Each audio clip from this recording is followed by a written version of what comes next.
I always felt it was a privilege to have a period of 11 years where maybe I couldn't speak and I couldn't converse in a way that everyone else could, because it allowed me to see things in a different way.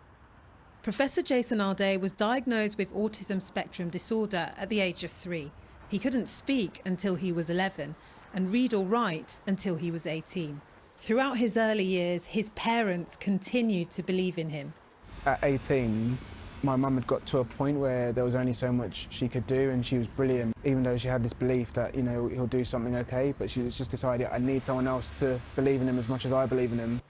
Therapists predicted he would need full-time assistance throughout his life. How wrong they were. You okay? It was this man, college tutor Sandro Sandri, who helped teach Jason to read and write at 18. I'm just so happy for him.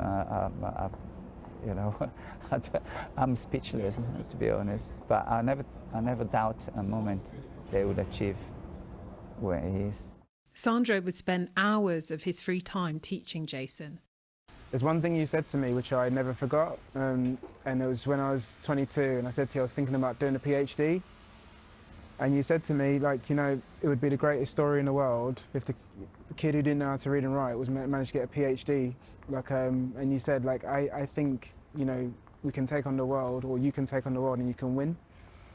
And I never forgot that. And now Jason is days away from achieving another ambition. Hey, Okay, nice to so see you. good to see you. Here's his new boss at Cambridge. We do have a lot of work to do, but I feel really optimistic. I think Part of his research will look at new ways to make higher education more accessible for everyone. What can we do to ensure that this isn't a market appointment in 5 years' time? How can this become the norm? we've listened to the voices of our black scholars and our black students, and some of it has not been easy to hear, to be honest. But we're able to face up to some of the structural issues that people face. There will be those that think this is a tokenistic appointment. What are your thoughts on this? The board of electors on your interview day were absolutely unanimous. We are so lucky to have you. You are the best in the world in terms of the research that you do. An extraordinary journey, but for Jason, this is not an end, it's a beginning.